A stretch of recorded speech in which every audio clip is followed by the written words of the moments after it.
Bom, queria hoje agradecer a presença de todos e agradecer também ao nosso querido palestrante, Jael Blasberg, engenheiro, 76 anos, carioca da Cruz Vermelha, filho de Abraão Blasberg e Perla Langier, imigrantes poloneses de Ostrovik e Ilza, que chegaram em 1929 e 1933.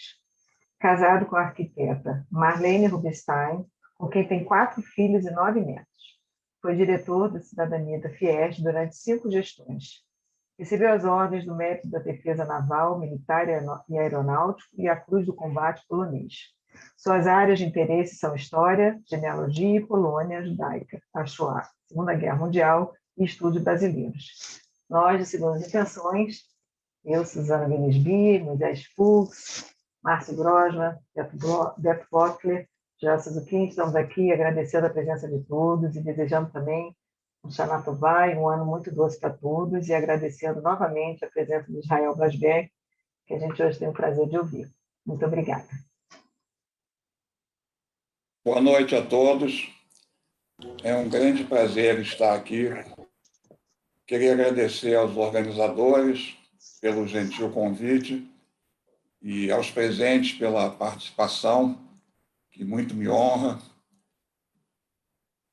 E aproveitando que Rosh Hashanah está se aproximando, queria desejar aqui os meus votos de Shana Tová ou Metuká, Agit Yue, Anyada Buena, e que o próximo ano seja melhor que esse que está passando, né?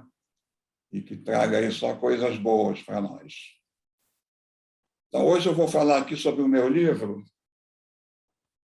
Esse livro aqui, né?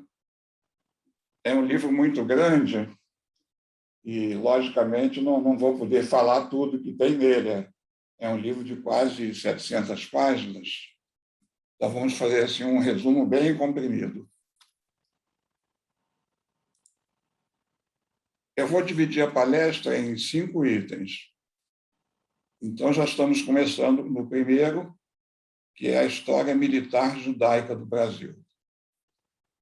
Eu queria dedicar essa palestra à dona Frida Wolff, que ela está completando agora já quase 12, 13 anos de falecida, né?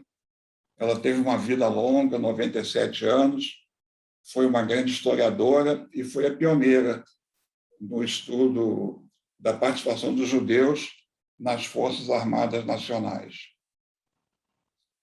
Já em 85, ela apresentou um trabalho no Instituto Histórico e Geográfico Brasileiro sobre os judeus do Brasil na Segunda Guerra Mundial, que é um tema pouco conhecido, que ela dizia, mesmo na comunidade judaica. E é verdade, porque quase ninguém conhece assim esse assunto, né? Só as famílias praticamente sabem.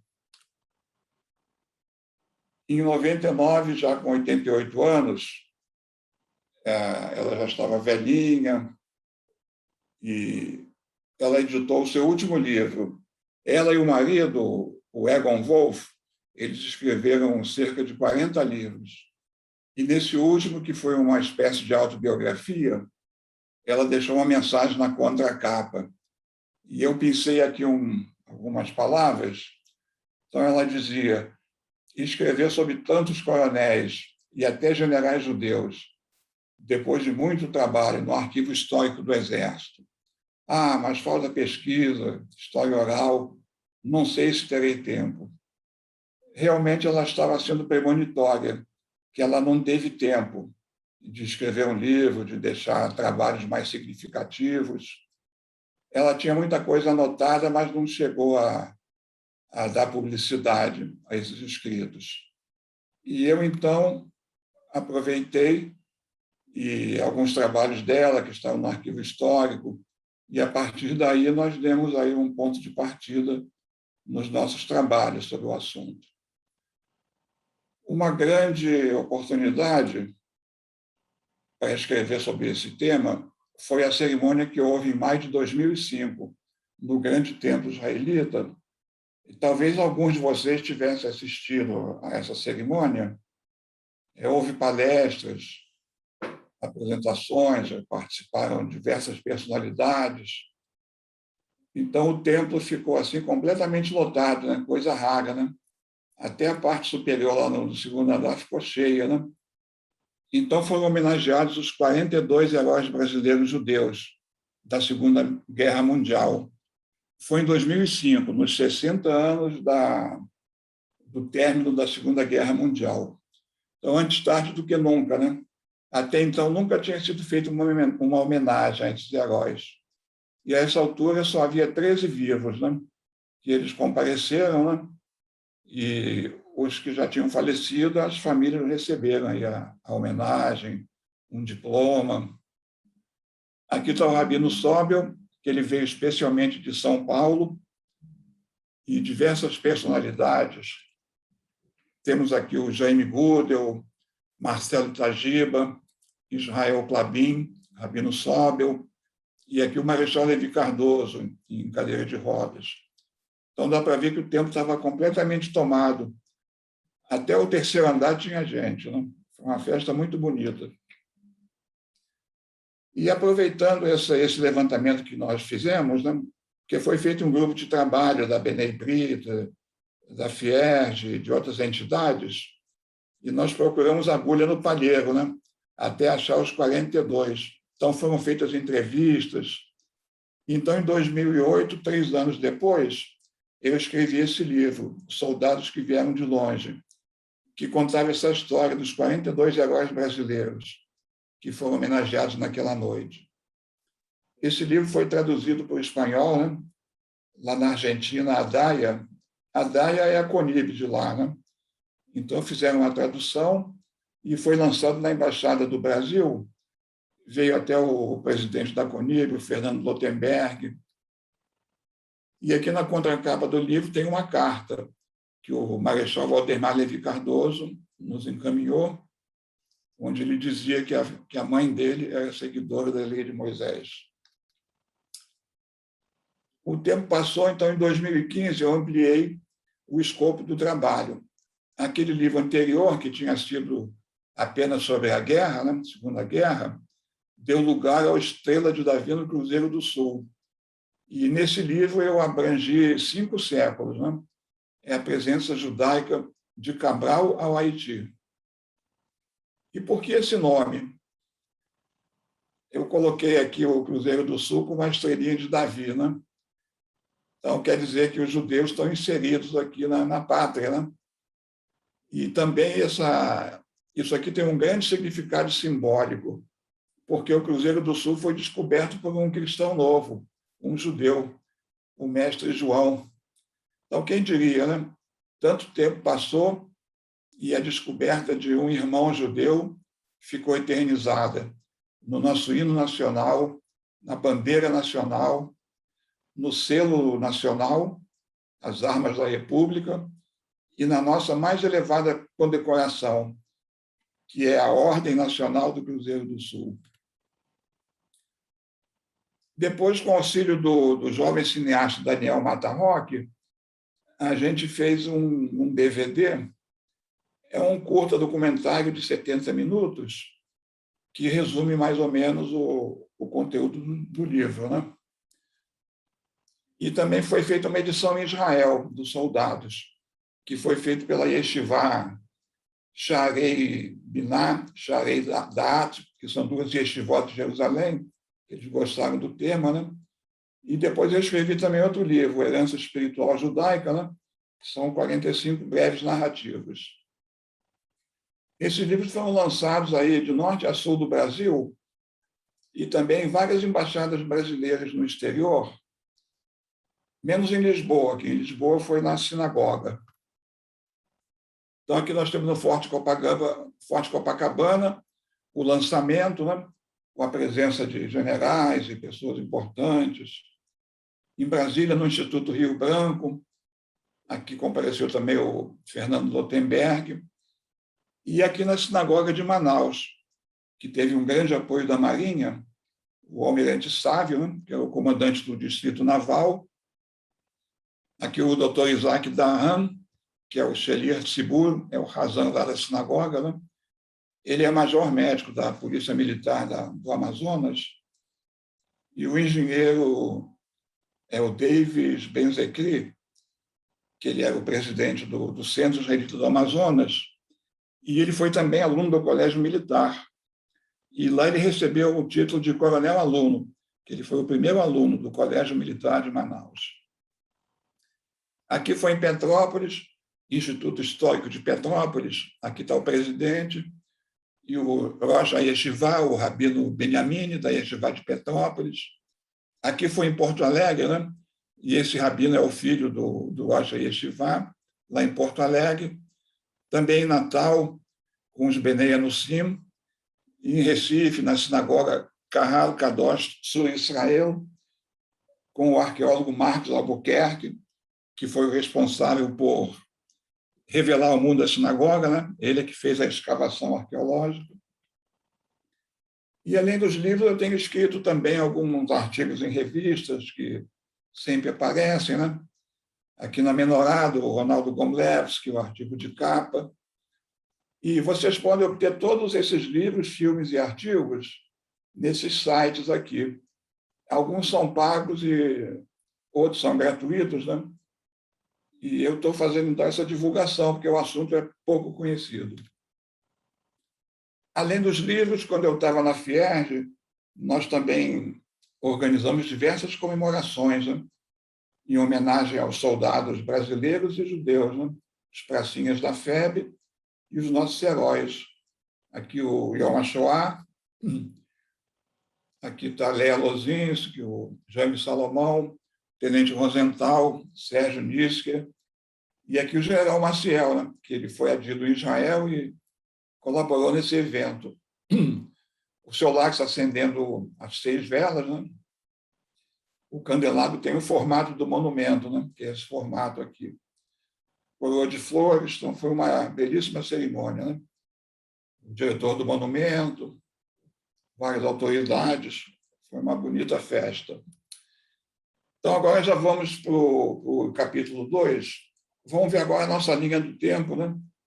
Eu vou ter que reduzir aqui 5 séculos a 10 minutos, né? Tarefa hercúlea, né? Vamos tentar, então. Bom, tudo começou com os cristãos novos, que chegaram com Cabral, né? Dizem que o Brasil é o maior país católico do mundo, né? Mas quem sabe, talvez ele seja o maior país judaico do mundo, né? Porque o que tem aí de descendentes, né? Desses primeiros cristãos novos, né? Estudados aí pela Anita Novinsky e tantos outros memorialistas, né? Então, na frota vieram muitos judeus cristãos novos, né? E aqui eu destaco 2, que é o mestre João de Fagas, né? Que é o médico particular da coroa portuguesa e astrônomo da frota, né? E ele, então, descobriu o Cruzeiro do Sul. E eu aproveitei esse fato para dar o título do livro, Estrela de Davi no Cruzeiro do Sul. E outro foi o Gaspar da Gama, que, na verdade, ele era um polonês, né? Como nos conta Elias Lipner. Gaspar da Gama, um converso na frota de Cabral. Ele estava nas Índias e foi capturado por Vasco da Gama, né? E ele viu que era uma pessoa que falava muitas línguas e era um marinheiro vivido, então ele adotou o Casper como filho. Então ele adotou esse nome, Gaspar da Gama. Ele era o intérprete e comandante da nau de mantimentos. O tempo foi passando, os bandeirantes. Então aqui Raposo Tavares, como nos ensina Anita Novinsky, a madrasta dele foi queimada na fogueira pela Santa Inquisição, que de santa não tinha nada, né? Havia outros bandeirantes judeus, eu não vou entrar em detalhes, o tempo é curto, mas se hoje o Brasil é tão grande assim, é muito devido a esses bandeirantes, dos quais havia muitos judeus, né? Senão o Brasil hoje estaria assim na altura de Brasília, é mais ou menos o meridiano de Tordesilhas, né? Mas eles empurraram esse meridiano, né, para o oeste, e se hoje se fala português em Manaus, no Acre, Rondônia, esses lugares todos, é graças ao Raposo Tavares e os bandeirantes. O tempo foi passando, já estamos em 1630, a Holanda invade o Brasil, e na frota havia muitos soldados judeus, né? como nos conta o José Antônio Gonçalves de Mello, no seu livro Gente da Nação. É a nação hebraica, né? Ele também se considerava cristão novo. E foi graças a ele que foi descoberta a sinagoga Kahal Tzur Israel, que era uma loja de ferragens. Ninguém sabia que ali era a sinagoga. Mas os estudos dele levaram à localização desse templo, né? E ele escreveu também Templo dos Flamengos. Então, foram apenas 24 anos, mas que deixaram uma marca profunda na civilização brasileira. Então, tivemos o primeiro rabino das Américas, né? Isaac Aboab da Fonseca. Ele era português, né? Do Viseu, e foi o bisneto do último Gaon de Castilha. Ele escreveu muitas obras enquanto esteve no Brasil, e ele dizia que há muitos combatentes em meio à minha nação. Isso é verdade, porque havia muitos portugueses que foram para Amsterdã e a Companhia das Índias Ocidentais trouxe eles para o Brasil, porque eles eram soldados e falavam português, né? Então, foram as primeiras unidades militares judaicas a combater depois da queda do Templo de Salomão, em 70 depois de Cristo, né? Então, o Brasil tem essa honra. Foi aqui que, pela primeira vez, os judeus voltaram a combater. E o Aboab da Fonseca ele escreveu aí alguma coisa, e eu tirei aqui algumas palavras. O Senhor realizou o milagre de nos retirar da fornalha do Brasil. Barzel, né? Alguns acham que Brasil vem de Barzel, que é ferro em hebraico. Comemos como iguarias, qualquer migalha ou pão seco. Uma voz do céu ordenou nossa expulsão. Alguns nus, outros descalços, partimos dos navios. E eu estava entre os Shearit Israel, os remanescentes de Israel. Inclusive, tem uma sinagoga com esse nome no Central Park, que é a sinagoga que ainda reza em português. Tem muitas placas lá em português, né, em Nova York. Então, o Senhor me fez voltar a Amsterdã para desfrutar do paraíso do estudo da Torá. E realmente o Bob da Fonseca foi que construiu aquela belíssima sinagoga, né? Muitos já estiveram lá, né? Onde até hoje não tem luz elétrica, o piso é de areia, né? E tudo lá em português, as placas, as rezas, né? Então, são os descendentes desse pessoal. E até hoje se acha evidências da presença judaica lá no Recife, né? Então, aqui está um judeu que foi enterrado, né? E como é que sabemos que ele é judeu? Isso aqui foi uma escavação que fizeram lá para um viaduto que estava sendo construído na Madalena, lá no Recife. É simples, o católico, quando é enterrado, ele fica com as mãos cruzadas no peito. E esse aqui não, estava com as mãos estendidas ao longo do corpo, como manda a tradição judaica. Então, era um soldado judeu, né? Possivelmente um soldado mesmo, porque foram encontradas assim peças alusivas, né, junto ao corpo. Mas o tempo vai passando, já estamos no Império, né? E aqui está o capitão Lião Amzalá, que foi o primeiro judeu da Marinha Imperial. Ele morava em Salvador, né? Tinha 3 filhas muito bonitas, né? E do outro lado da rua, quem é que morava? Ninguém menos que Castro Alves. Ele faleceu prematuramente, tinha uns 20 e poucos anos, né?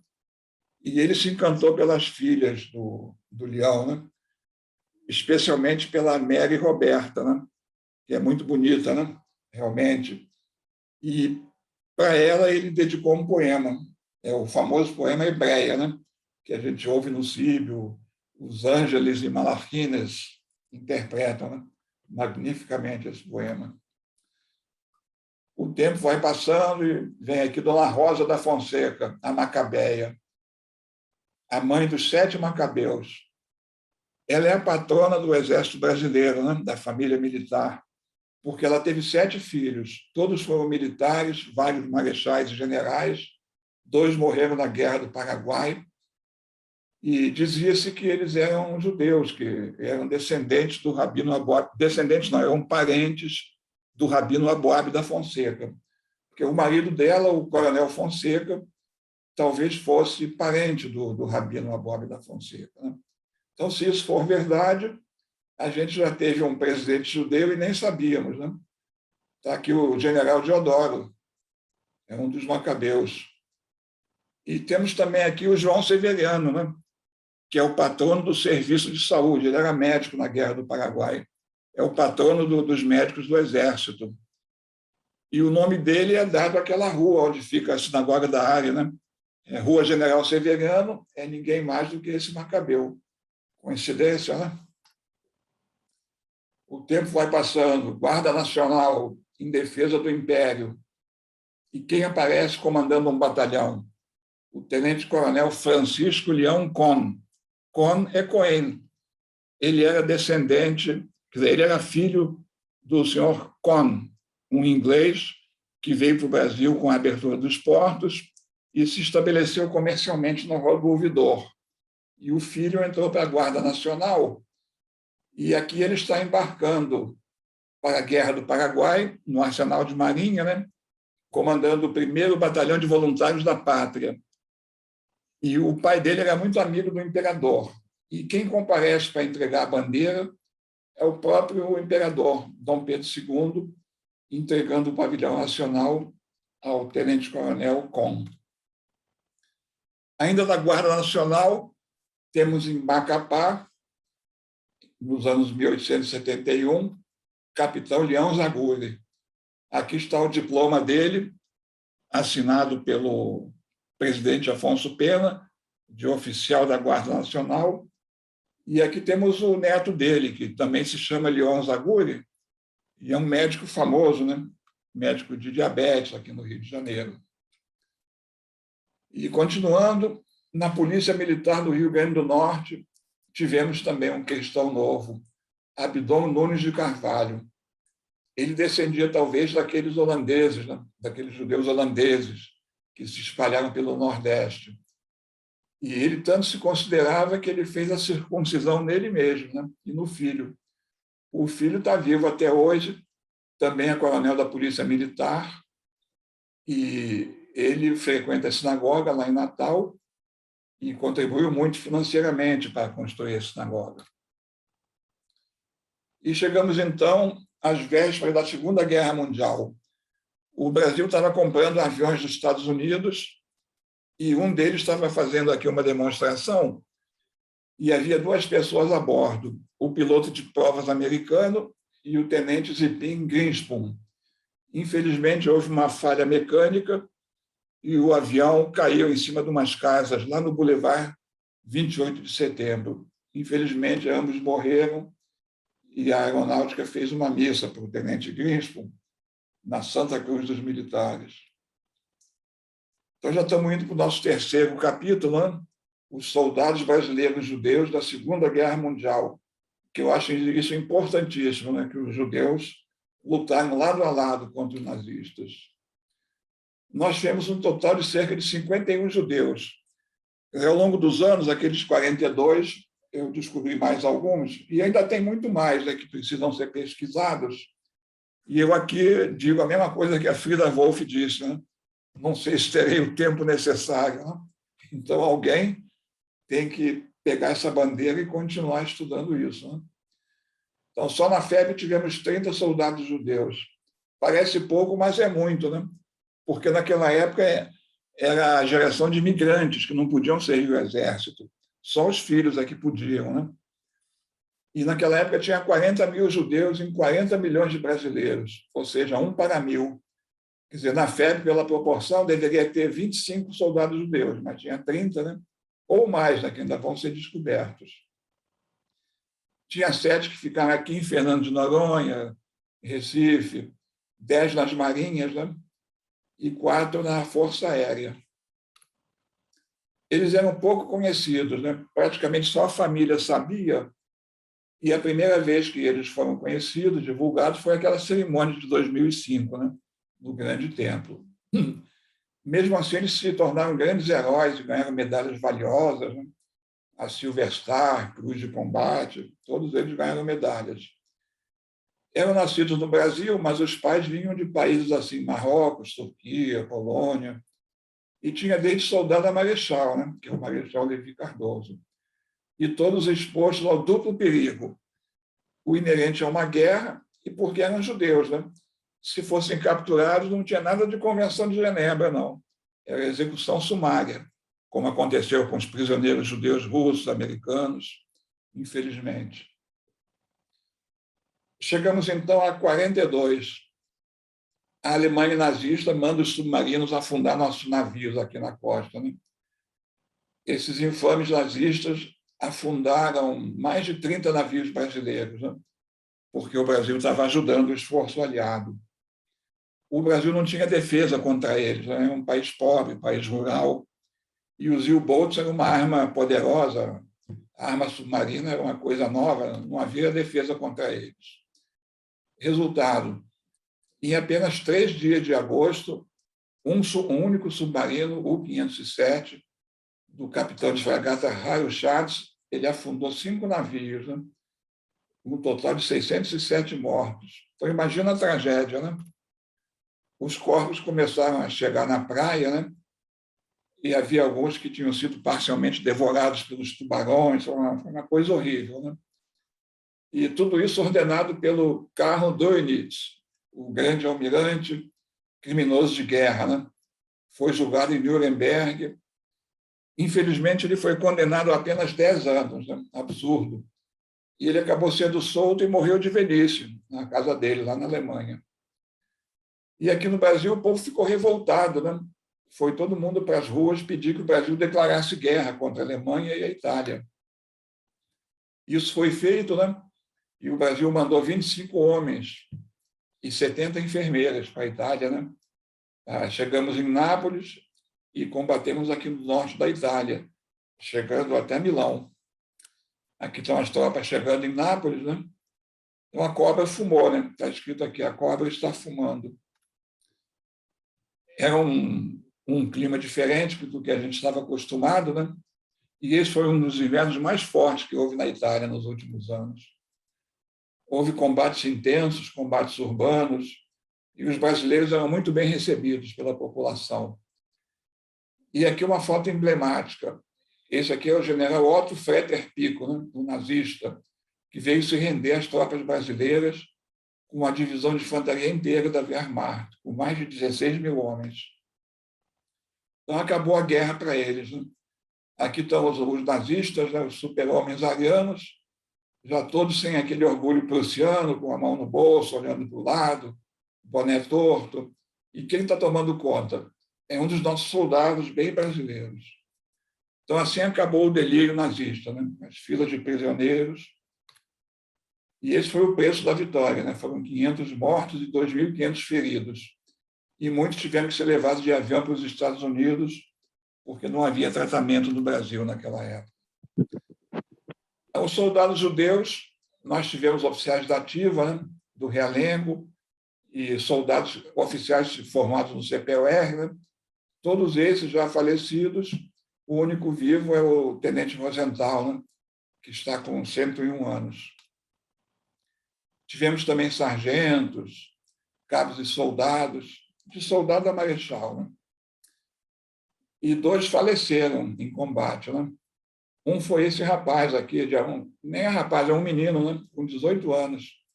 Ele saiu da escola de marinha mercante, embarcou num daqueles navios que foi torpedeado, né? E, infelizmente, nem o corpo nunca mais foi encontrado. Ele morreu com 18 anos. Foi a sua primeira, única e última viagem, logo que saiu da escola de marinha mercante.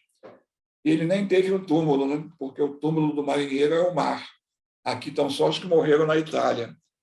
Os marinheiros têm o nome escrito no mármore. Então, se vocês forem lá, vão ver que está esse nome, de Maurício Pinkelfeld. O outro que faleceu foi o sargento da Força Aérea da França Livre, Georges Steinberg. Ele morava no Brasil e, quando de Gaulle fez aquele famoso apelo, né, para os franceses virem constituir as forças da França Livre, ele se alistou na Força Aérea. E o avião dele fez uma missão de bombardeio perigosíssima, a baixa altitude, sobre uma fábrica de munição na Holanda ocupada.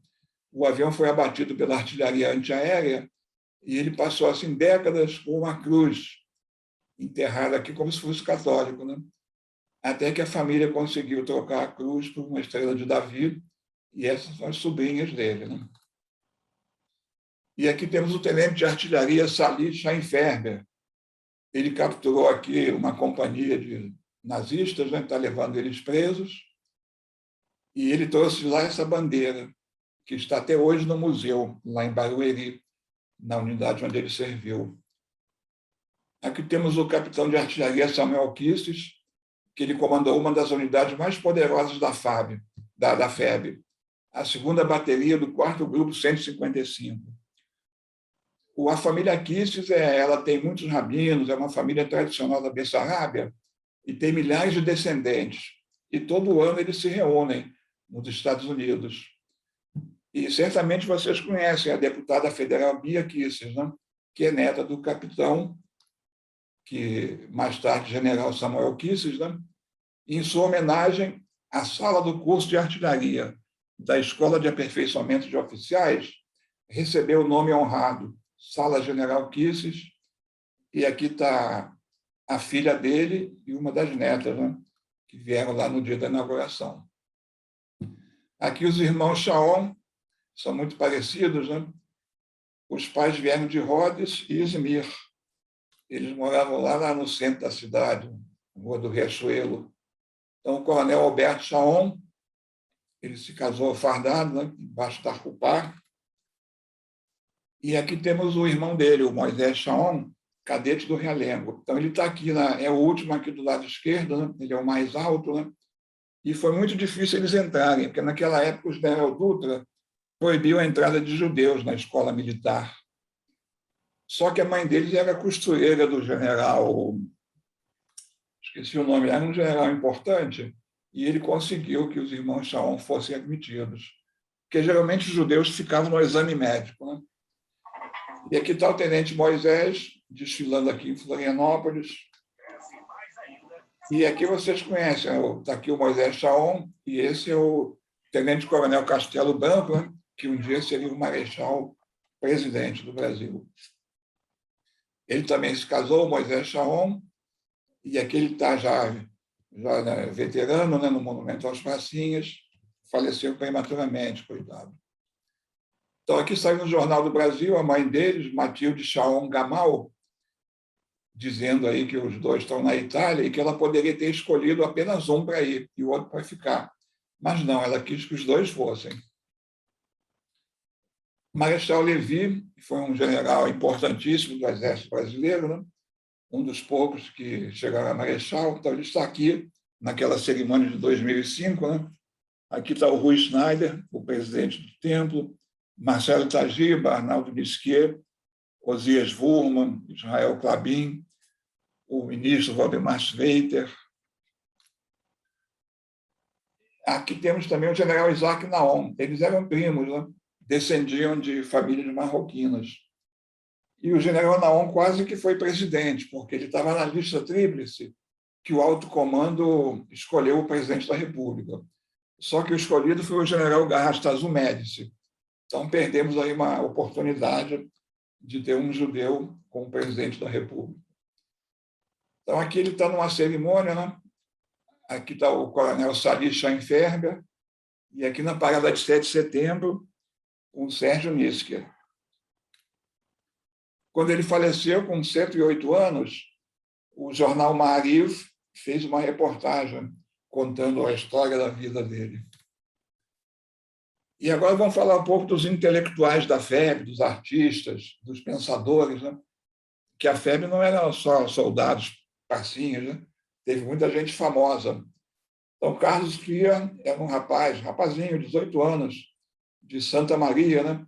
Descendia daqueles colonos do Barão de Hirsch, e ele desenhava muito bem. Qualquer papel que ele conseguia, ele fazia um desenho, né? Até papel de pau. E, no final da guerra, juntaram tudo e fizeram os cadernos de guerra de Carlos Cria, né? Cujos originais estão hoje lá em Cabo Frio, no Instituto Carlos Cria, na casa onde ele passou os últimos anos da sua vida, às margens do canal de Itajuru. Aqui temos o Boris Schneiderman, ele era sargento, né? Ele era engenheiro agrônomo, mas não podia ser oficial porque ele era ucraniano, e oficiais são só brasileiros natos. Ele faleceu há pouco, com quase 100 anos, escreveu muitos livros e traduziu do russo diversos autores, é professor emérito da USP, né? E aqui está o Jacob Gorender, também escreveu Combate nas Trevas, né? Os dois vieram aqui em São Paulo. Aqui é o lançamento do meu livro, no Arquivo Histórico Judaico Brasileiro em São Paulo, né? Então, o Jacob Gorender e o Schneiderman me deram essa grande honra de comparecer para o lançamento do meu livro. Aqui está o Akiba André Lévy, que era um judeu também que lutou na Marinha Francesa, né? E aqui o Salomão Malina, né? Aqui está o livro, o último secretário, que ele foi o último secretário do Partido Comunista, né? A luta de Salomão Malina. Ele não tinha um pedaço da mão, né? Então ele nem podia dar os autógrafos, ele tinha que dar um carimbo. E aqui na contracapa tem um retrato dele, é aquela foto que todo menino judeu tira, né? No Bar Mitzvah, com talita e kippá, né? Ele sempre manteve assim uma ligação com o judaísmo, ele teve um enterro judaico, foi velado na Assembleia Legislativa de São Paulo, né? E ele foi aluno aqui da Nacional de Engenharia, lá no Largo de São Francisco, onde tem uma placa com os 9 estudantes que foram para a FEB. E aqui está o nome dele, Salomão Malina, né? Os antigos alunos da Politécnica mantêm até hoje uma sala lá no prédio, né? Porque a escola foi para o fundão, né? Mas tem aqui ainda até hoje a sala, está sempre a bandeira nacional, a estatueta do estudante de engenharia expedicionário e a placa com o nome dos 9. Nas minhas pesquisas, eu descobri que não foram só 9, são 16, né? Então, qualquer dia temos que aumentar essa placa. O Benemont, que era um capitão de longo curso, né? O navio dele era o Olinda. Foi o primeiro navio a ser afundado. E foi lá nos Estados Unidos, na costa leste, né? Os nazistas afundaram e ele conseguiu salvar toda a tripulação. Porque naquela época os nazistas ainda não estavam torpedeando sem aviso. Eles subiam a bordo, mandavam colocar toda a tripulação nos escaleres e aí torpedeavam o navio, né? Mas depois eles passaram a ser cruéis, né? Passaram a torpedear sem aviso, daí aquelas centenas de mortes que teve aqui no Brasil. Esse é o tenente Melquisedeque, né? Ele foi da Marinha, ele tem 92 anos, é um dos veteranos mais novos, né? Que a maioria está com 100, 101 anos, né? Mas ele enganou a idade, né? Ele entrou na Marinha com 15 anos, né? Então está muito bem. E ele se considera cristão novo, ele frequenta a área, né? Porque o pai dele não deixava comer carne de porco, nem lagosta, essa coisa toda, né? E ele é irmão do maestro Eleazar de Carvalho, né? Também foi da Marinha. O Eleazar foi fuzileiro e tocou na banda dos fuzileiros. E aqui o tenente Marcos Galper, né, de artilharia, um dos canhões do CPOR recebeu o nome dele, tenente Marcos Galper. E aqui o nosso doutor Rosenthal, ele está vivo, tem 101 anos, né? Mora aqui no Catete, ele era dentista.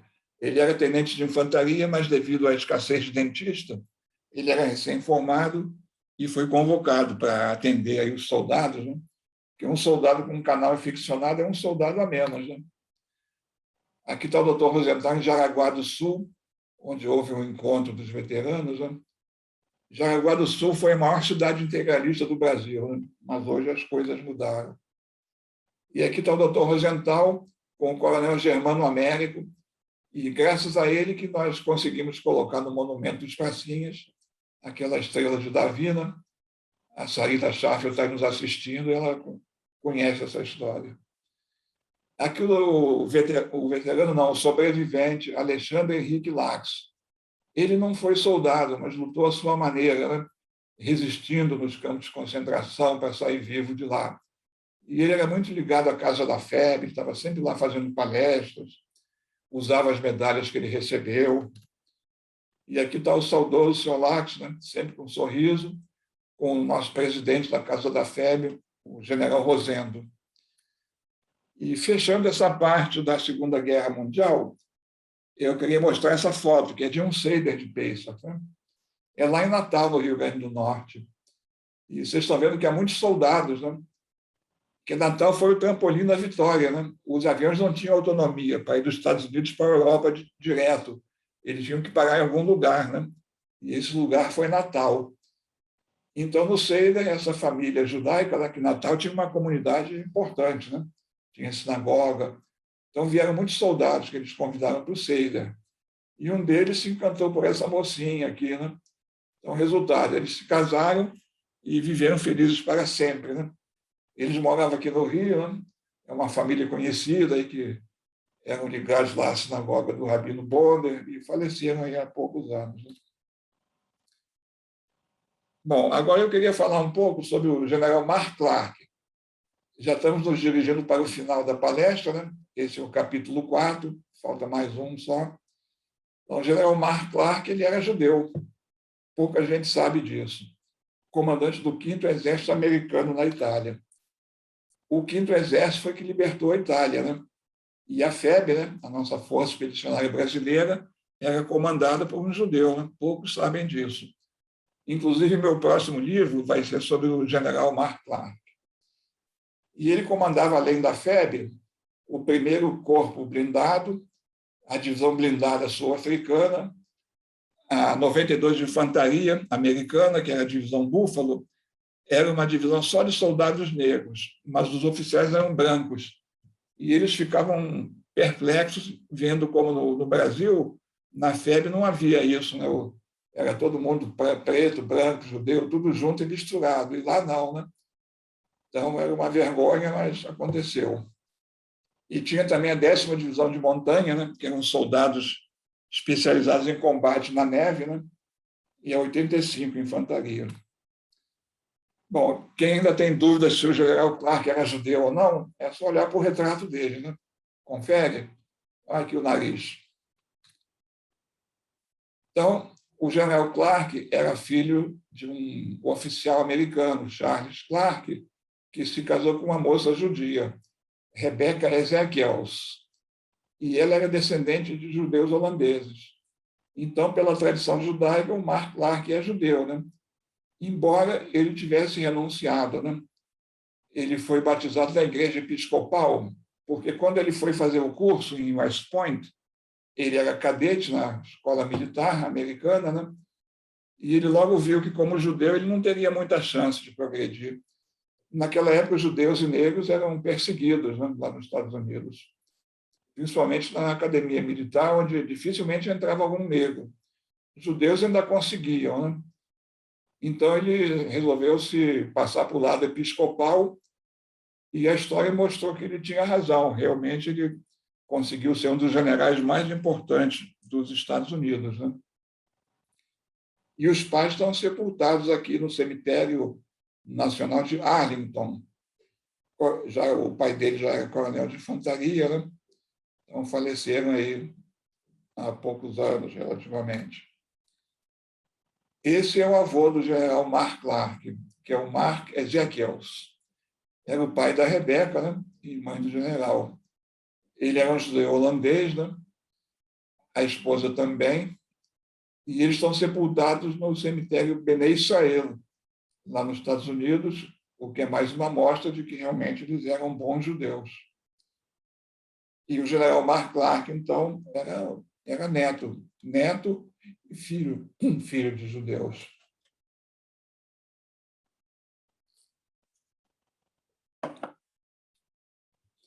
Então, o general era um grande amigo do povo judeu e dos brasileiros também, né? Ele veio muitas vezes ao Brasil. Então, certa vez, ele fez um discurso onde ele dizia que milhares de americanos de fé judaica estão sob meu comando. Sinceros agradecimentos por sua fidelidade e bravura em combate. Aqui ele recebeu a medalha de campanha brasileira e a Ordem do Mérito Militar, né? Ele veio aqui para o Brasil. O general Clark fez um grande feito, que foi a libertação da Itália, né? As tropas dele estavam na África, atravessaram para a Sicília, né, no Mediterrâneo, e de lá avançaram para Roma e expulsaram os nazistas de Roma, em 1944. Então, o general Clark tem esse título de libertador de Roma. E ele serviu também nas 2 guerras mundiais e foi o comandante das tropas americanas na Coreia. Então, foi um dos grandes generais americanos do século XX. Então, ele foi na sinagoga de Roma, junto com o capelão militar judaico, o rabino Aaron Paperman, do 5º Exército, que ele comandava, né? E lá ele disse que hoje é um dia de orgulho para o 5º Exército, para o povo judeu e para o mundo livre, a libertação de Roma. E na sinagoga, o rabino-chefe de Roma, Anton Zoli, ele rezou a oração da libertação, em homenagem ao general e aos exércitos aliados. Depois da guerra, o Mark Clark foi ser o alto comissário americano na Áustria, né? E já em 46 ele ajudou muito os sobreviventes do Holocausto, que estavam lá naqueles campos de displaced persons. E muitos vieram para o Brasil, né? Estavam na Itália, na Áustria. Aqui estão os capelães judaicos, né? Distribuindo matzá. E aqui um Seder de Peixa, né? Onde o próprio general Mark Clark participou ainda durante a guerra, né? Essas fotos aqui são muito emblemáticas, né? Que há relatos que o general Dutra seria descendente de judeus e que nem ele mesmo sabia que era, né? Então, nessa foto, temos aí 2 judeus se cumprimentando, né? Possivelmente. Só que o Dutra era um grande antissemita, né? Ele proibiu os judeus de entrarem na escola militar. Como eu já disse, né? Judeus, negros, muçulmanos e filhos de pais separados. Não foi só o Itamaraty que fez circulares secretas contra os judeus. O Dutra também fez, né? Então, o Mark Clark nem desconfiava, né, que estava cumprimentando um grande antissemita. E o Dutra nem desconfiava que ele pudesse ser judeu e estava cumprimentando o outro judeu, né? Bom, então agora vamos encerrar nossa palestra, né? Mais alguns minutinhos. Então, o pós-guerra, que é 45, né? Quem já foi lá no cemitério velho, talvez tivesse notado aqui um túmulo assim, bem diferente, né? Ele é de mármore, bonito, né? Todo formal. E nesse túmulo está Eliezer Itzhak. Era o cadete do CPR da Aeronáutica, Luiz Canter. Ele estava treinando pilotagem, né? E houve uma falha mecânica. Infelizmente, um avião caiu na praia de Mariangu, né? Que hoje nem existe mais, lá no Caju. E, infelizmente, o Canter faleceu, né? E eu apurei que esse túmulo foi pago pela Aeronáutica, porque havia a cripta dos aviadores lá no cemitério São João Batista. Mas ele era judeu, não podia ser enterrado no São João Batista. Então, a Aeronáutica fez esse túmulo, especialmente para ele. Outro que faleceu em serviço foi o Major Oscar Grubman, que é esse aqui mais alto, né? Ele estudou lá na escola Iele Pérez, em Madureira, né? E, infelizmente, faleceu. O bandeirante da FAB caiu no Natal, matando 15 pessoas. Mas a culpa não foi dele, não. Ele era o copiloto, a culpa foi do piloto, que era o coronel, e depois se apurou que houve uma falha humana e, lamentavelmente, o Grubman partiu prematuramente, né? E, dessa vez, a Aeronáutica não fez nenhum túmulo bonito para ele, né? Ele está enterrado assim, bem ao lado do muro, é até difícil se aproximar do túmulo, né? Então, na minha opinião, ele devia receber uma homenagem melhor, mas isso é coisa para depois, né? E aqui eu queria apresentar o almirante de esquadra Gilberto Max Hofer Hirschfeld, que foi um dos oficiais que atingiram o posto máximo de 4 estrelas, né? Existem mais alguns generais judeus de 4 estrelas, né? Inclusive na ativa, né? Em todas as Forças Armadas. E ele, já na reserva, ele ocupou um cargo importante na Marinha, de coordenador do projeto do submarino nuclear. Aqui temos o almirante médico, Dr. Amitai Burlá, que foi o diretor-geral da saúde da Marinha, né? O posto mais alto dos médicos da Marinha. Aqui o comandante Mário Edelman. Quando ele se casou, o rabino não quis deixar os colegas de turma dele entrarem no templo para fazer o túnel de aço, né? E dizia que eles estavam armados. Então, foi uma dificuldade para explicar para o rabino que espada não é arma, é o símbolo do oficialato, né? Mas, no fim, tudo saiu bem, né? Eles se casaram e viveram felizes para sempre, né? E estão vivinhos aí até hoje, né? Moram no Flamengo, né? Já bem velhinhos.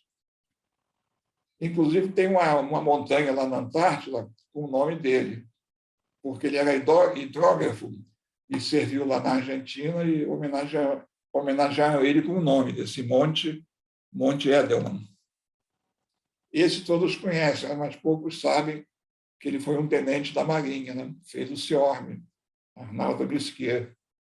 Aqui o capitão Ivo Milman era dentista, mas ele gostava de participar dos desfiles, né? Com a tropa blindada. Ele foi um grande dentista do Exército. E aqui a formatura do CPOR, né? Foi feita aqui a cerimônia religiosa no Grande Templo, né?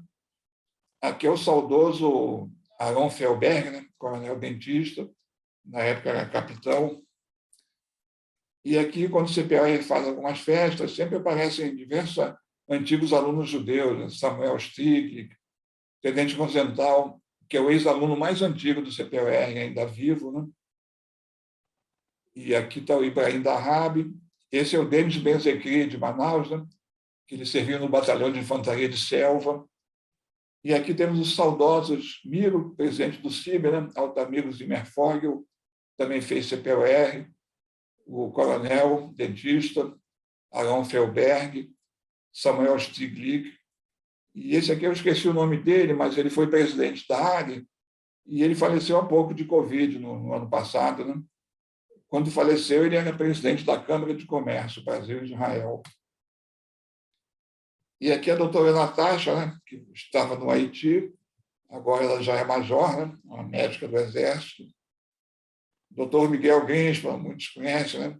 Ele foi o veterano mais antigo do Batalhão de Guarda, Batalhão do Imperador, lá em São Cristóvão, sempre desfilava aqui nas paradas. Coronel farmacêutico, Maurício Zaicovati, também foi um oficial importante na farmácia militar. E esse é um veterinário, o Dr. Feinstein. Ele foi servir lá em Cruz Alta. E lá tinha judeus, né? Tinha até uma sinagoga. E ele acabou encontrando uma mocinha lá na sinagoga, gostou dela e se casaram, né? Isso já há quase 70 anos atrás, né? E também viveram felizes para sempre, estão até hoje aí. Estão vivos, morando lá em Niterói. E aqui aquele ditado, né? Filho de peixe, peixinho é. Os Kishinevsky de Nilópolis, o avô deles foi que escreveu o primeiro livro em Yiddish no Brasil. Então, esse é o brigadeiro Dr. Valdemar e o brigadeiro Dr. Walter, pai e filho, né? Ambos ocuparam o cargo na aeronáutica e hoje ele é o diretor de saúde da aeronáutica, o cargo mais importante dos médicos da aeronáutica. Então, já estamos terminando, né? Aqui o coronel Max Feldman, lá em Santa Cruz, ele esteve em Haiti, em Angola. O coronel médico Ben Chimol, que ele serviu na Amazônia, no tempo que só se chegava lá de avião, né? E ele fez as primeiras cirurgias de catarata lá no interior da Amazônia, né? E hoje o filho dele continua a obra dele, né? Só que aqui na Avenida Copacabana, né? O doutor Sérgio tem uma clínica conhecida, né? Também de catarata. E aqui eu gostaria de encerrar minha palestra com essa imagem que para mim é muito significativa, né? Que é o Jacques Wagner, né? O pai dele nasceu em Ostrowiec, na Polônia, e conseguiu sair de lá dias antes do começo da guerra. E nenhum país mais queria receber ninguém, né? Ele só conseguiu ir para Trinidade e Tobago, que era uma possessão britânica, né? Lá no Caribe, e lá ele ficou internado toda a guerra. Quando acabou a guerra, ele foi para Belém, de lá para o Rio, né? E o filho hoje chegou a ministro da Defesa, né? Todos conhecem, Jacques Wagner. O pai deles também é muito conhecido, né? Frequentava a sinagoga de Copacabana, tem uma placa lá com o nome dele, né? E ele foi aluno do Colégio Militar, né? Aqui ele está condecorando uma aluna do Colégio Militar. E com isso eu encerro a palestra e agradeço aí a paciência de todos. Muito obrigado e mais uma vez, Shana Tová. Uma pergunta aqui do Márcio Grosma, ele quer fazer uma pergunta para você, Israel. Bom. Boa noite, Israel, parabéns pela palestra. Quando a gente começou, vou contar uma historinha muito rápida aqui, porque eu acho que eu já contei isso, mas foi nos primórdios do Segundas Intenções, né? Quando a gente cogitou de chamar você para fazer essa apresentação, eu fiquei muito feliz, sabe por quê? Porque você criou uma emoção muito grande na minha família, né? A minha mãe era irmã do Maurício Pinkusfeld, que foi o único soldado judeu brasileiro que morreu na Segunda Guerra Militar, né? Ele não era soldado, ele era da Marinha Mercante, né? E você contou a história dele aí. né? Ele era um rapaz de 17 anos. Ele foi o único militar judeu brasileiro que morreu na Segunda Guerra. Minha mãe era a irmã mais nova de uma família de 6 mulheres e um homem, que era ele, né? E, e ele não pôde entrar no exército, na Marinha, né? Ele tinha um cunhado que era casado com a minha tia, que era o Boris Markenson, que foi almirante, chegou até a ser almirante.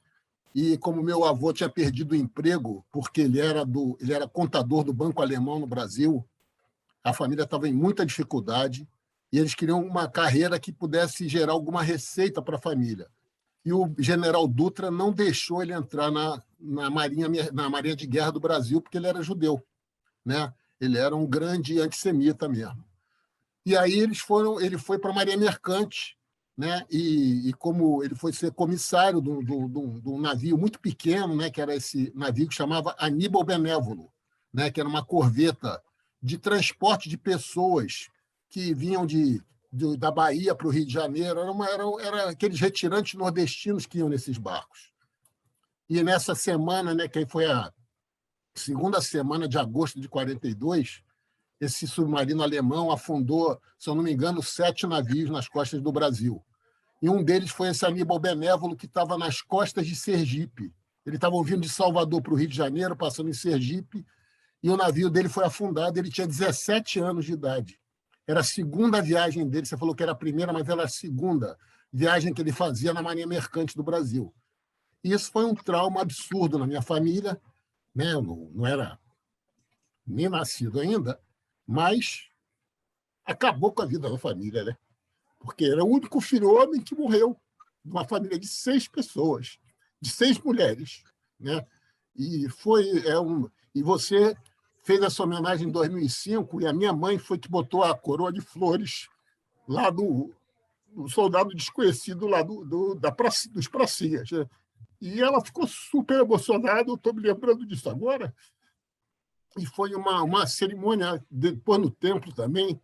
E eu quero te agradecer por isso e pela palestra, que foi excelente, né? É inesquecível para a nossa família essa homenagem que foi feita. Ele é o único judeu que tem o nome no Monumento dos Pracinhas aqui no Aterro do Flamengo, né? E foi um trauma muito grande que até hoje a família toda vive e conheceu essa história muito triste, né? Porque foi um garoto de 17 anos, né? Que os nazistas conseguiram atravessar o Oceano Atlântico para matar um judeu aqui nas costas do Brasil, né? A gente sempre fala dos judeus que morreram na Europa, nos campos de extermínio, mas os nazistas conseguiram matar um judeu aqui nas costas de Sergipe, né? Um rapaz de 17 anos, na flor da idade, né? Então, eu queria te agradecer pela palestra, foi excelente, né? E me emocionou realmente, e eu acho que outras pessoas podem ter outras histórias aí referentes a isso, né? Mas eu queria deixar esse registro aqui. Tá? Muito obrigado pela palestra. Jaime Benayon. Obrigado pelas suas palavras. Essa história é realmente pouco conhecida na comunidade, né? Foi um dos motivos que eu escrevi o livro, foi tentar divulgar um pouco essa história. No livro está tudo contado, tudo que você falou está relatado em detalhes, né? Seu livro está aqui na minha estante. Inclusive, houve outros judeus que morreram nos torpedeamentos, né? Isso eu não pesquisei muito ainda, mas no meu livro eu conto a história assim, de uns 5 a 6 judeus que morreram. Inclusive, teve um que ele tinha acabado de se casar, e ele embarcou nesse navio, né? E morreu o pai e o filho, né? E uma delas está viva até hoje. E, por incrível, ela ainda acha que pode achar o irmão. Ela ainda pensa que o irmão pode ter se salvado, nadado para alguma ilha, né? É impressionante tudo isso. Na minha família também teve essa história, né? Me contaram, né? Não era nascido, né? Que também não acharam o corpo dele, né? Porque desse navio Aníbal Benévolo só se salvou o comandante e o cozinheiro, né? E ele sumiu, né? O corpo sumiu, né? Imagina uma mãe que não consegue nem enterrar um filho, né? E aí eles ficaram procurando durante alguns anos. Uma tia minha teve um sonho que ele estava numa praia perdido e foi botaram na imprensa de Sergipe, tem pedindo para ver se alguém localizava, com retratos, etc. e tal, mas o próprio cozinheiro falou que o torpedo pegou exatamente na sala de comando onde ele estava trabalhando, né? Ele era comissário de bordo, e ainda tinha esse detalhe, né, que os alemães, depois que afundavam esses navios, eles vinham para a superfície e metralhavam todo mundo que ainda estava vivo, né? Ainda faziam isso, né? Eles não deixavam os caras morrerem afogados, eles matavam quem por acaso não conseguiu alcançar, e aí esses corpos começaram a chegar em Aracaju, né? Tinha uma colônia judaica muito pequena lá, e começaram a chegar os corpos e as roupas das pessoas, e ninguém sabia, né? E o Brasil entrou na Segunda Guerra Mundial depois, logo dessa semana de bombardeios, foi que o Getúlio Vargas declarou guerra à Alemanha, porque até lá o Brasil estava muito dividido, né? Por causa desses antissemitas que tinham no governo, com simpatias nazistas, como esse Dutra, que foi depois presidente da República, né? E que você falou que podia até ser judeu, né? Tomara que não seja, né? Tomara que não seja judeu, porque um filho da mãe desse não merece ser judeu, não. É verdade. Lindo depoimento, Márcio. Eu vou chamar o Jaime Benayon, que quer falar também. Quer fazer uma pergunta. Boa noite, professor, tudo bom? Jaime Benayon, amigo do Benjamin Finkel, tenente da turma de 74, artilharia CTOR. Tudo bem com o senhor? Tudo bem. Eu vou contar uma história que na formatura, né, tem sempre aquela formatura militar e tem a cerimônia religiosa, né? Eles queriam fazer um culto ecumênico. Nós éramos 3 aspirantes e 400 aspirantes. Nós não queremos, nós queremos um culto religioso. Na época, o nosso oficial dentista era o major dentista, não esqueci agora o nome dele. O Felber. Arão Felber. Em 74, era ele? Era. O senhor, de que turma que é o senhor? De que turma que o senhor é? 65. 65. É um pouquinho mais antigo que eu. Respeito. Então nós fomos lá para a área, nós fizemos o nosso culto religioso entre 400, nós 3 estávamos lá respeitando. Então, eu fui da arma de artilharia, eu fui oficial lá no Forte São João, onde se encontra a Escola Superior de Guerra, né? A ESG, e ali tem a Escola de Guerra Naval, tem a Escola Comando de Estado-Maior do Exército, tem o IME. Então, eu fui oficial, aquela parte todinha ali, a gente fiscalizava. Nós lá da bateria da São João, que fiscalizava policial naquela área todinha ali. Então, eu fui muito feliz no Exército, gostei muito, e eu fui o primeiro colocado da artilharia de costa. Quando nós íamos atirar, toda a Copacabana, a Leme fechava a janela, abria a janela, nós explodia tudo. É um prazer. Obrigado por ter falado do Benjamin Finkel, da gente lá no seu livro. Parabéns pela sua palestra. E seu filme é maravilhoso. Espero que todos vejam. E agora também aqui, eu estou fazendo um tipo de um trabalho do julgamento de Nuremberg, que eu tenho um documentário desde o tempo do início da guerra até da época que o general Eisenhower mostrou para todo mundo: vocês filmam aí, para no futuro vocês vão dizer que não houve o Holocausto, não houve a morte dos judeus. Então, eu estou preparando um trabalho desse, depois eu lhe mostro.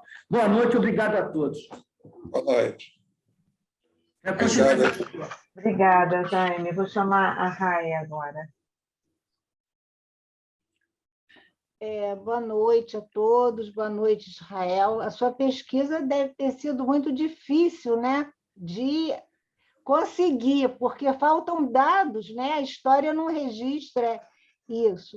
Eu queria saber exatamente, você foi no período, você falou 1965, você foi do Exército, no caso. Eu queria desdobrar em 2 momentos. O que te levou a escolher, numa época tão difícil, né, que eles não aceitavam judeus de jeito nenhum, a carreira militar?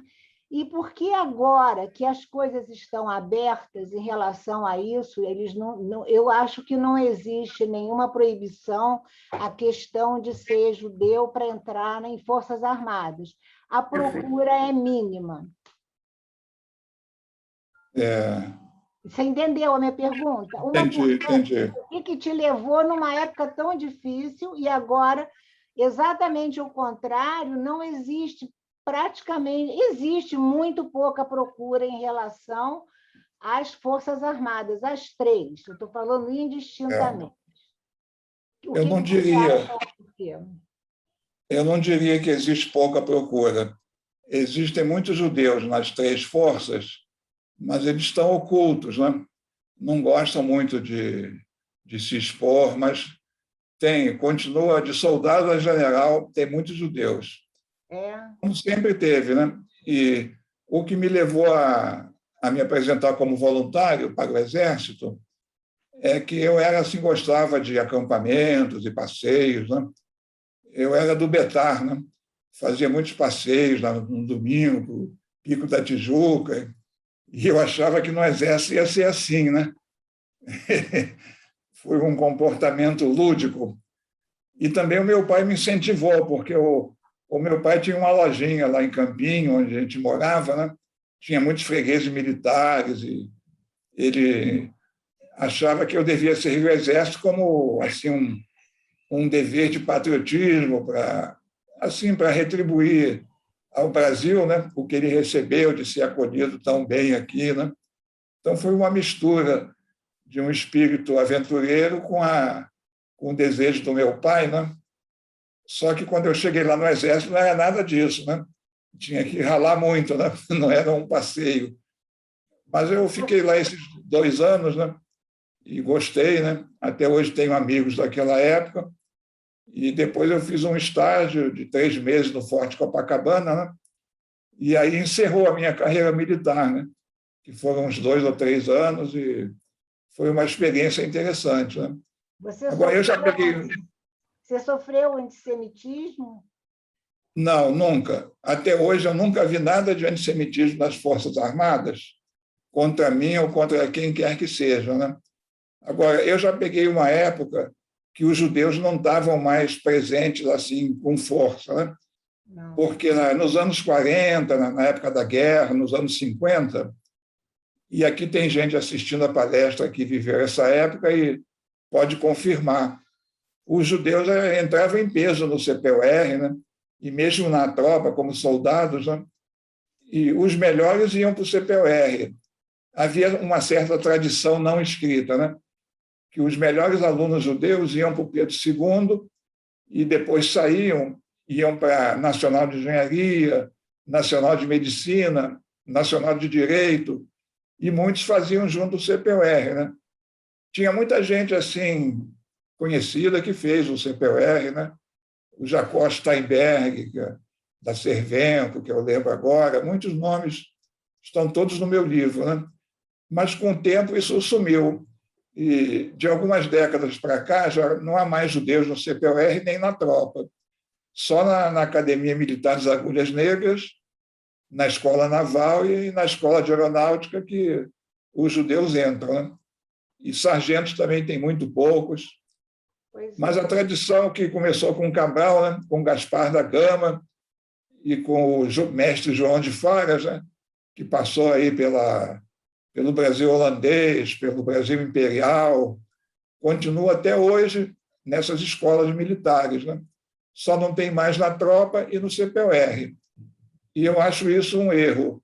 Eu acho que os judeus deviam participar das Forças Armadas, né? É assim no mundo inteiro, né? É mais ou menos, né? Porque nós passamos o golpe militar, atualmente também não é um atrativo, né? A gente tem um modelo presidencial que não é modelo de atração, então existe muito cuidado em relação a isso, Israel. É uma situação bem delicada. Não deveria ser, porque você tem um modelo israelense completamente diferente e de orgulho, né? Pertencer às Forças Armadas em Israel é um orgulho. Mas aqui não, sabe, você não tem muitos atrativos nesse sentido. Mas no mundo inteiro, os judeus prestam serviço militar, né? Nos Estados Unidos, na Rússia, Canadá, até hoje, né? Nessas grandes operações militares, né? Sempre tem judeus. Né? Raio, eu só queria te falar que o Exército, a Marinha e o Exército e a Aeronáutica são instituições de Estado. Sim. Tá? Então, independente de quem esteja no poder, elas não servem a quem está no poder, e sim elas são uma organização de Estado. Então, a gente não pode fazer essa comparação que elas hoje estão submissas ou não. Apenas são instituições sérias, são instituições do Estado do Brasil. Joelson, não vou levar a discussão para lógico. adiante, entendeu? Mas o que a gente vive é o que a gente sente. Não. E existe, sabe, historicamente, nós estamos muito atrasados na questão de educação e saúde, muito. Então, eu acho que é um orgulho pertencer às Forças Armadas, porque elas defendem o Estado, é para isso que elas existem. Mas, quando fogem à função, a gente não pode se negar a olhar. É nesse sentido. Obrigada, Israel. Você. Obrigada, Raia. Vou chamar a Cima.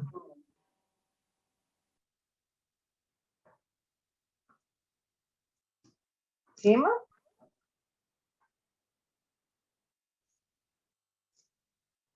Cima? Ah, tá. Oi, querida. Israel, em primeiro lugar, parabéns pela exposição e pela pesquisa de um assunto tão pouco conhecido, ou seja, muito desconhecido, e fantástico que a tua pesquisa fantástica.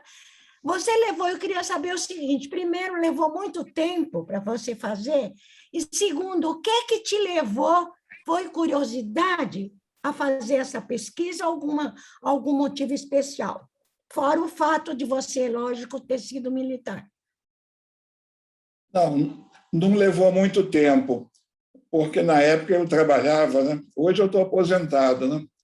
Mas na época eu trabalhava, não tinha muito tempo, e houve também uma oportunidade, que foi aquela comemoração em 2005 no Grande Templo, onde houve um grupo muito grande de pessoas, né?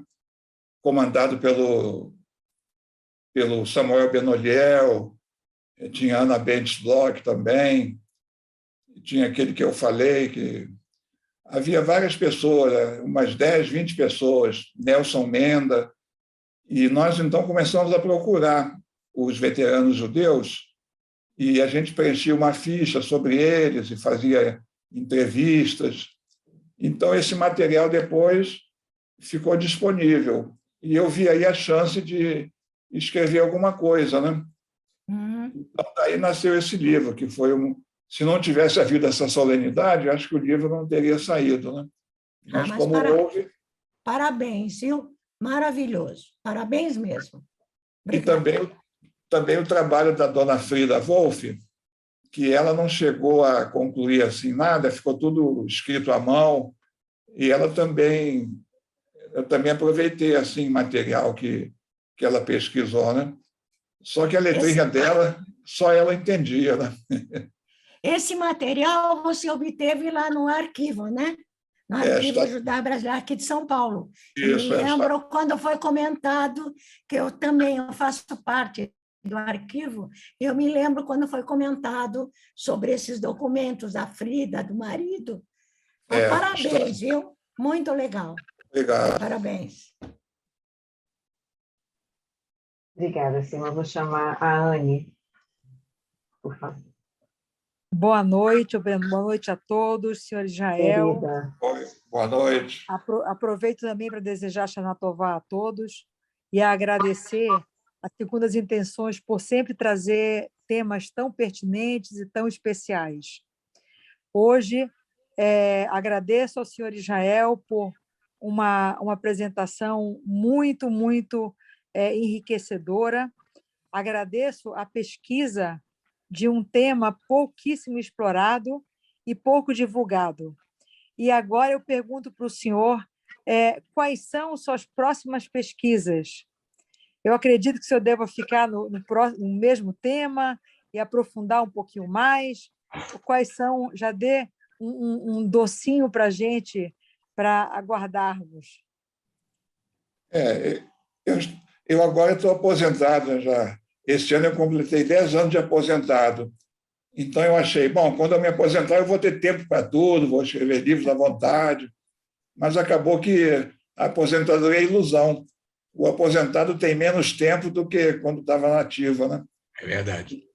Quando eu estava na ativa, eu era obrigado a cumprir horários, né? Tinha tempo para tudo, né? Mas agora, aposentado, eu não tenho obrigações, eu acordo qualquer hora e fico no computador de noite, acaba que o tempo não rende, né? Mas eu tenho estudado assim a Polônia judaica, um pouco de genealogia, e talvez eu faça alguma coisa aí ligada a esse tema, né? E também sobre o general Mark Clark, que ele é uma figura muito admirada no Brasil, né? E está completamente esquecido, né? Ninguém mais sabe quem foi ele, né? A gente tem uma perda de memória muito grande no Brasil, né?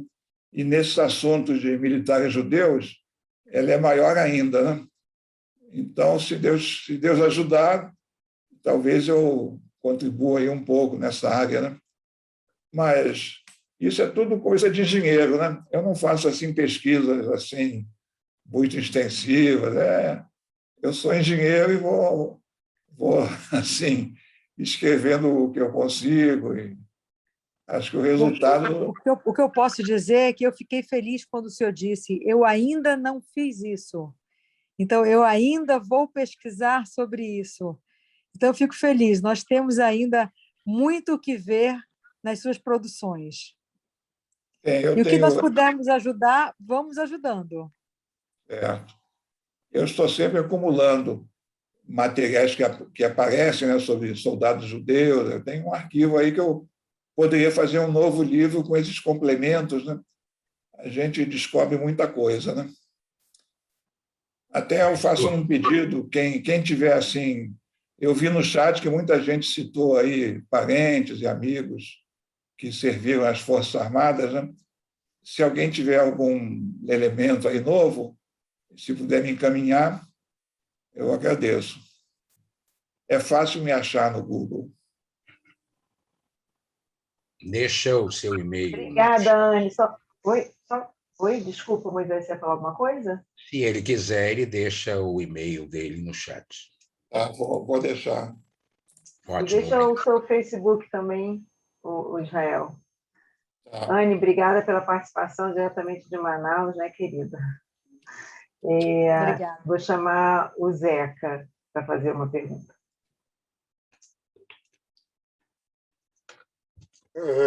Zé, desculpe, eu teria uma pergunta que é mais de curiosidade, não tem muito a ver diretamente com o tema de judeus nas Forças Armadas.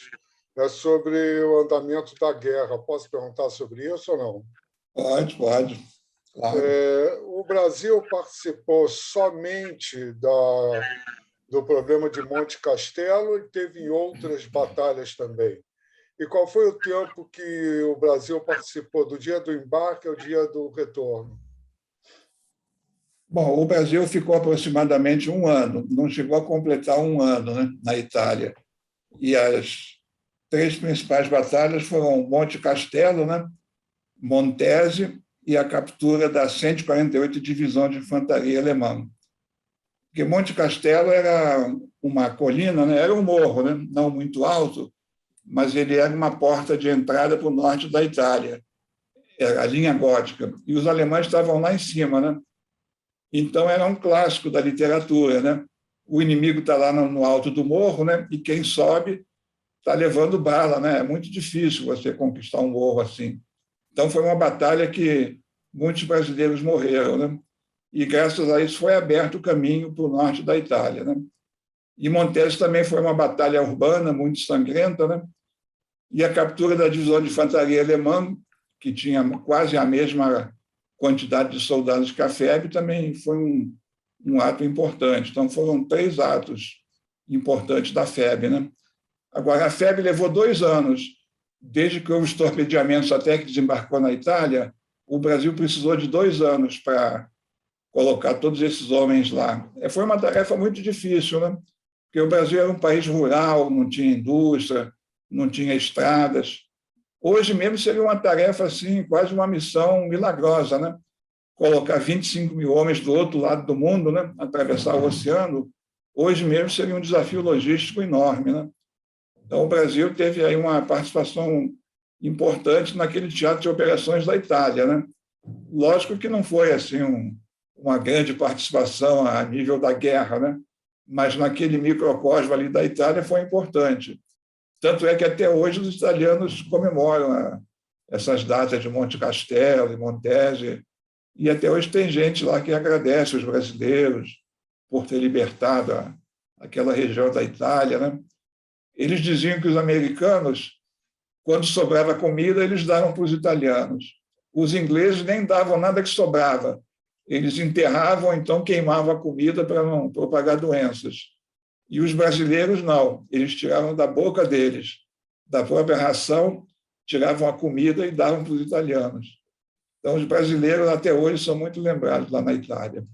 Então, em resumo, o Brasil teve uma participação importante naquela região específica da Itália, né? Muito bem. Okay. Obrigado e parabéns, viu? Obrigado. Joelson?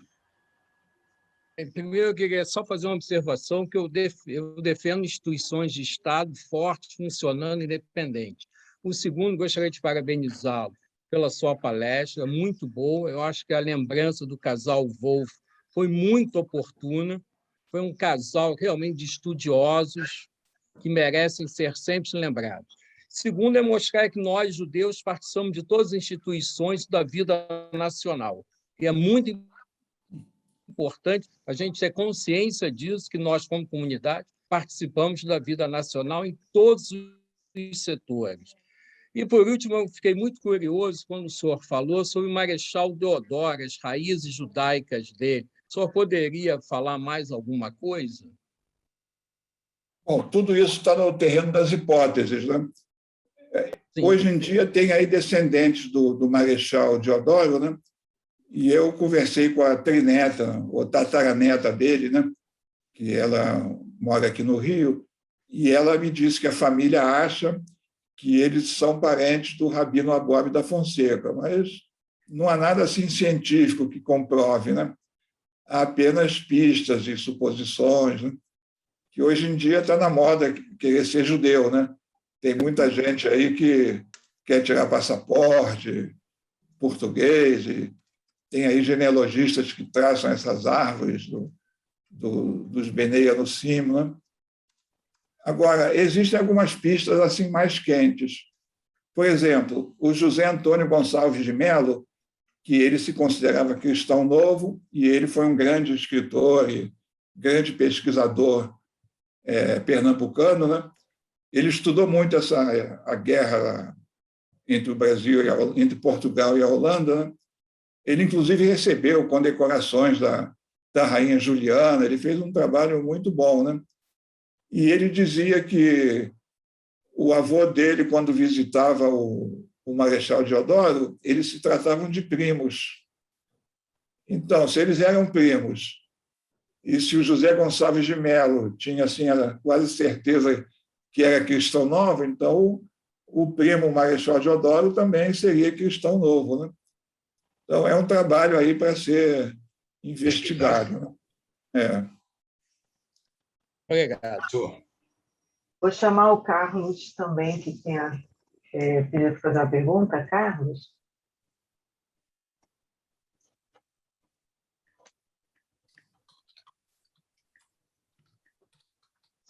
Carlos?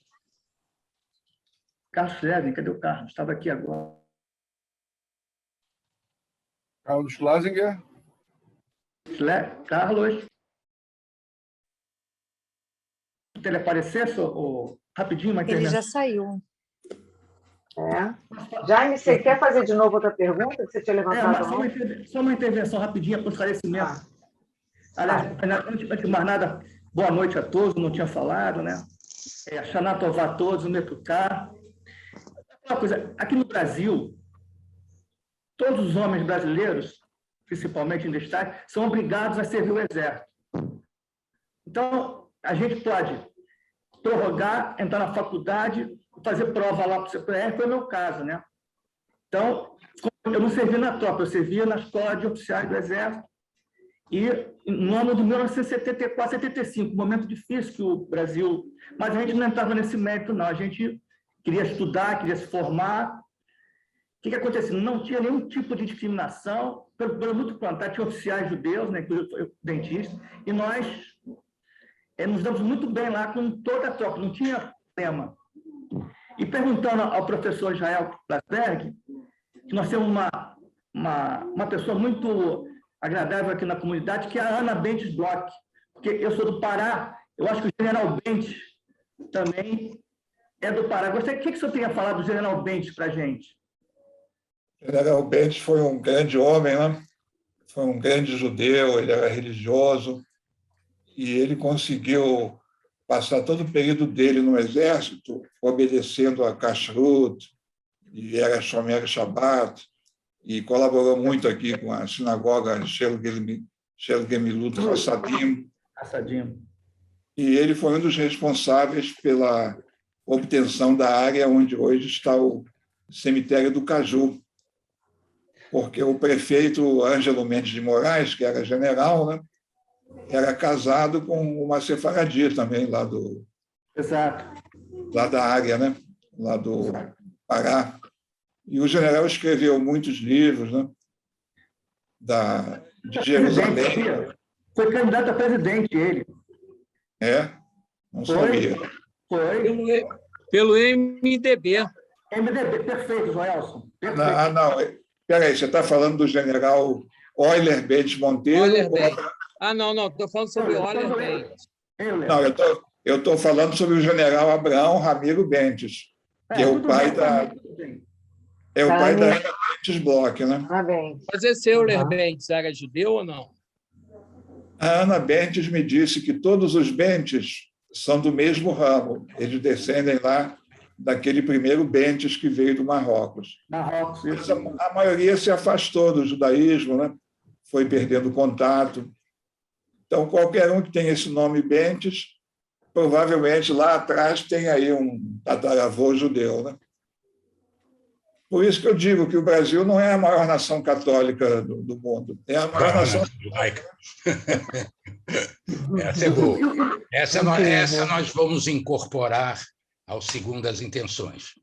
Deixa eu fazer uma pergunta aqui, um minutinho, Moisés. Só um minutinho, desculpa. Claro. Israel, quem quiser comprar o seu livro, como é que a gente faz?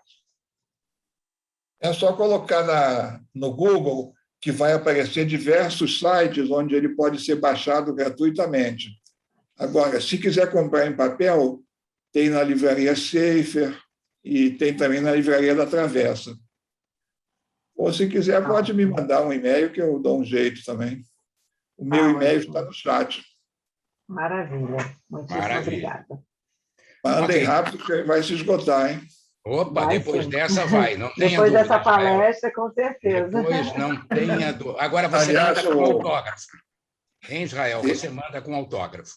Aí é mais caro. Israel, mas uma coisa interessante, só uma última observação. Por favor. O meu primeiro livro, Soldados que Vieram de Longe, ele está sendo vendido aí nesses sebos, né, virtuais, até por R$300, R$400, que eles acham que isso é uma grande raridade, né? Na então, estante virtual? Esses sebos que tem na internet, né? Estante virtual, enfim. Então, foi a maior aplicação dos últimos anos, né? Tá ele vendo? Valorizou aí mais de 10 vezes, né? Você vai fazer um IPO aí das suas obras, já, parabéns. Então, não é livro, é investimento. É claro que é. Querido Israel, muito obrigado mais uma vez, em nome do nosso grupo. Muito, muito, muito obrigado pela aula, pelo conhecimento, pelo teu trabalho. E eu quero avisar a todos os queridos companheiros que esse é o nosso último Segundas Intenções desse ano. Claro que eu me refiro ao Ano Novo Judaico. Segunda-feira próxima, dia 6 de setembro, dia de Rosh Hashanah, não teremos programa, mas estaremos de volta no ano de 5.782, dia 13 de setembro, com a palestra do professor e pesquisador Fábio Koifman, que abordará o tema Mitos e História da Imigração dos Judeus, principalmente para o Brasil, antes e durante o período da Segunda Guerra Mundial. Uma história muito oportuna de como muitos de nossos pais, avós e familiares conseguiram ser inscritos no livro da vida. Dia 13, 21 horas, com o professor e historiador Fábio Koifman, todos já convidados. Shana Tová a todos e um Shana belo e Tová a doce todos. ano. Pois é.